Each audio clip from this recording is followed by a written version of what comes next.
नमस्कार दोस्तों, स्वागत है आप सभी का हमारे इस YouTube channel Bihar board update में। दोस्तों आज हम यह वीडियो में हम Bihar board class 10th science का बहुत ही महत्वपूर्ण ऑब्जेक्टिव प्रश्न पढ़ने वाले हैं, जो कि बोर्ड परीक्षा 2025 के लिए काफ़ी इम्पोर्टेंट साबित होने वाला है।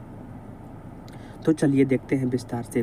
क्वेश्चन नंबर 12 है, हजामत बनाने के लिए किस दर्पण का उपयोग किया जाता है? तो ऑप्शन नंबर बी इसका सही हो जाएगा, अवतल दर्पण।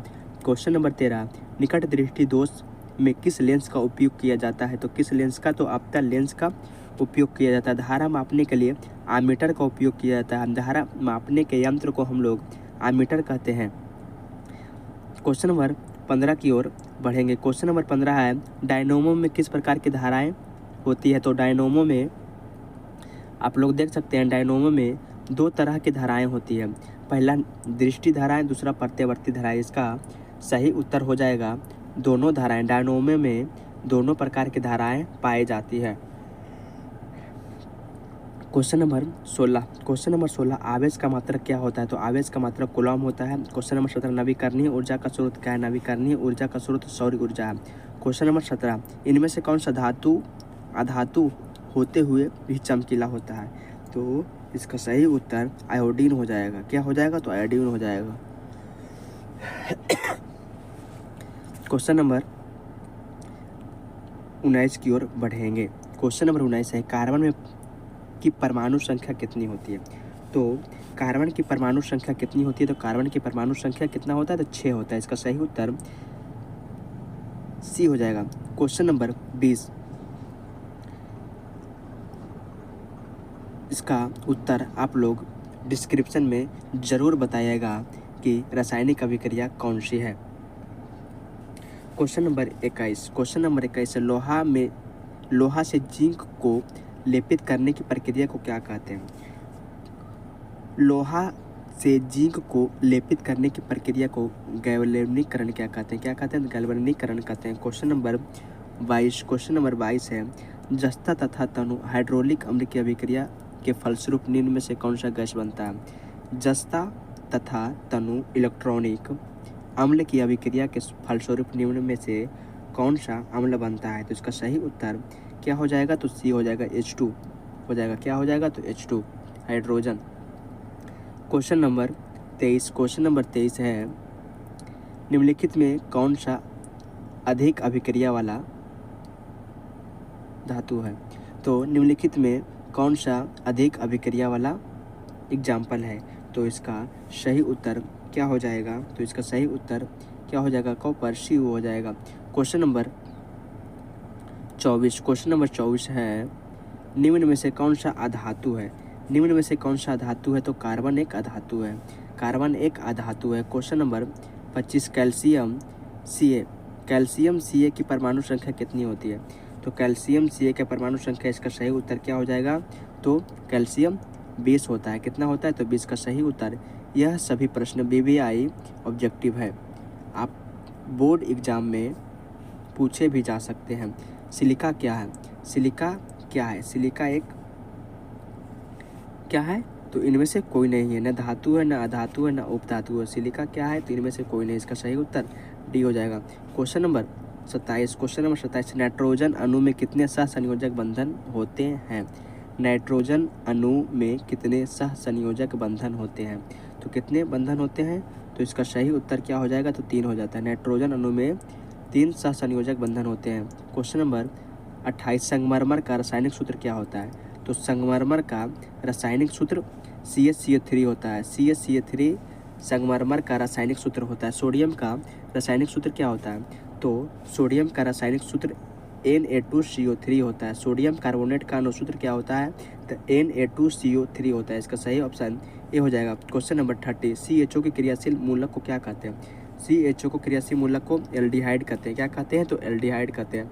इसका सही उत्तर बी हो जाएगा।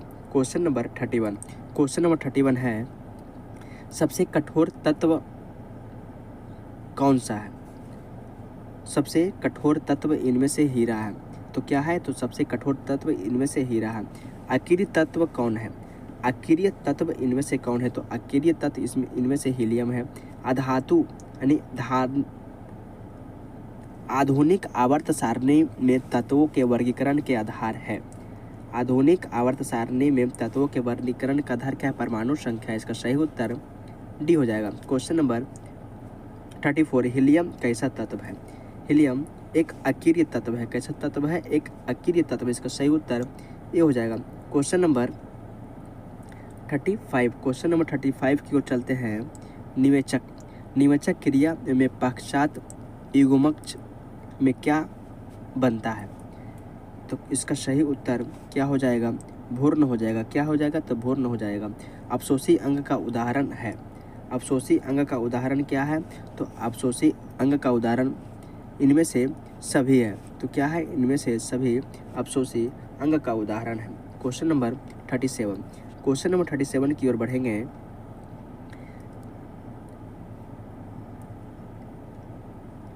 एक आधार श्रृंखला में शाकाहारी से निर्माण होता है। एक आधार श्रृंखला में शाकाहारी से निर्माण होता है। इसका सही उत्तर द्वितीय पोषी स्तर का होता है। क्वेश्चन नंबर 38, मैग्नीशियम पाया जाता है। मैग्नीशियम क्लोरोफिल में पाया जाता है। किस में पाया जाता है? तो मैग्नीशियम क्लोरोफिल में पाया जाता है। क्वेश्चन नंबर 39, मनुष्य में प्रमुख उत्सर्जित अंग है। मनुष्य में प्रमुख उत्सर्जित अंग इनमें से कौन है? तो इसका सही उत्तर क्या हो जाएगा? विक्रिय हो जाएगा। क्या हो जाएगा? तो विक्रिय हो जाएगा। क्वेश्चन नंबर 40 की ओर बढ़ते हैं। क्वेश्चन नंबर 40 है, खुला परिसंचलन तंत्र पाया जाता है।